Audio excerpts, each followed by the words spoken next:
Today we're going to be talking about 5 different knives that are all older models under $75 that I think can really compete with today's budget heavy hitters. First, let's talk about the steel Will Cutjack. This is the full-size model. They also make a 3-inch model. This is kind of Steel Will's answer to the Rat Model 1 and 2 back in the day. The ergonomics of this knife are out of this world, in my opinion, better than the Rat models. This is a D2 blade with a satin finish and a swedge that carries all the way to the tip, carrying a lot of strength to the tip of this blade. This knife is an absolute workhorse. It is an FRN, and the pocket clip is ambidextrous. It's hard to see in there, but this is on Teflon washers. This is a knife coming in around $40 that is definitely a beater. You can beat the hell out of this knife, and it's gonna take it, it's gonna work through it, and you're gonna be happy with the results. In hand, you're definitely gonna be able to use this for a long time, and in your pocket, it's very thin, so it's gonna carry really well. The action isn't the greatest because it's not on ball bearings, but it is on Teflon washers, making it extra smooth. Here it is as a size reference next to your Benchmade bug out and your Spyderco Para 3. I can recommend this full-size knife for $40 to anyone. This is a steel Will Tenet. This is coming in at around $40, but it is discontinued. It will be harder to find, but there are places that still have this. This is riding on phosphor bronze. It has a D2 blade. Again, kind of like the Cutjack, we have a swedge that carries out most of the length of the blade. It does have a full flat grind. The action isn't bearing action, but those phosphor bronze are really, really smooth here. In hand, I wouldn't say this is quite as comfortable as the steel Will Cutjack, but it is very, very, very freaking close. Here's your size comparison against the bug out and the Para 3. While the Cutjack might be slightly more ergonomic, this knife gives you a much more solid feel in hand. Those thick G10 scales with those stainless steel liners really give you that feel of confidence. This is another knife that you are going to be able to use and abuse, and for the price point of $40, it's not going to make you that mad if you damage it. But it can take it. This is a knife that's definitely going to hold its own amongst others in that budget category. Next on the list is the Bestek Mako.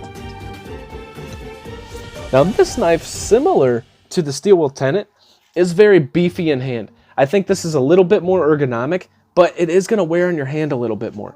These G10 scales are rather aggressive, so it will tear up your pocket, and it's not going to slip, but it's going to wear on your hand.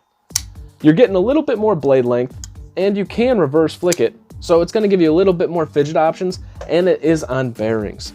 This again is a D2 blade, fully flat ground drop point style. When I first got this knife, I fell in love because it's got that overbuilt, beefy feel in hand. And if you're someone who wants that and wants that full-size knife feel for a decent price, this is coming in at around $60, $65. Do I think it competes with today's budget lineups? I definitely do. Now the D2 steel, yes, you're going to be like, for $65, probably not, because I'm getting that for cheaper. But you're also not getting a knife this robust out of most brands short of off-grid knives. If you want something that's really robust or as robust as this, look to off-grid knives because they definitely have that in that same price range. But those are D2 as well. Here's your size comparison. All in all, for $65, I think this knife definitely holds its own, and I don't think it's overpriced. The reason I say it's not overpriced is because that feeling of solidity in hand, you're not getting from many Civivis. They feel solid, but then you feel something like this and you're like, this is solid, right? This is definitely a big chunker of a knife that you really don't get from any Civivi lineup. You're not really getting that from the CJRB. They're still taking this sleek outlook. Even if you're looking at, say, the Tigris or something large, they're still not doing that solid feeling in hand like this does. As I said, compare this to an off-grid knife, and then you know what I'm talking about. One of my favorites on the list, and probably one of the most underrated due to the blade steel, this is the CRKT Tuna. The Tuna has a pretty nice hollow grind on this 8CR13 blade, get over it. But in a hand, this feels really good. This is going to carry really well. This isn't on bearings, believe it or not, and look at this action. It's just silly. This is a Lucas Burnley design, and CRKT has a few of these. The Squid, the Tuna, the Huron, there's a lot of them out there, and they're all really, really good. And actually, people like a lot of these. Here's your size comparison. The Tuna, though, is probably the most popular, and for the right reasons. It feels great in hand, it's going to carry really well. That hollow grind is really nice. The action is superb. And for the price of around $40 again, yes, it's $40 for 8CR, but you are getting a stainless steel frame lock and some G10 with some nice accent colors to go along with it, and some really good action and fidget factor as well. This is a knife for 40 bucks that I think is underrated and people should be talking about more. In fact, I would love it if they came out with something like a 14C version of this. It would be an absolute killer. Last on the list, and maybe my most favorite of the 5, the QSP Piglet. First and foremost, it does not come with this mirror polish finish or these red and black G10 scales. That was done by me, maybe because it is one of my favorites. I messed around with it a little bit. This knife is on phosphor bronze washers and it does have 14C28 and blade steel. It does have a full flat grind, making it pretty damn slicey. Where this knife really kills it is in hand. It is a thick, contoured body, so it's going to fit so well and it feels so damn good in hand.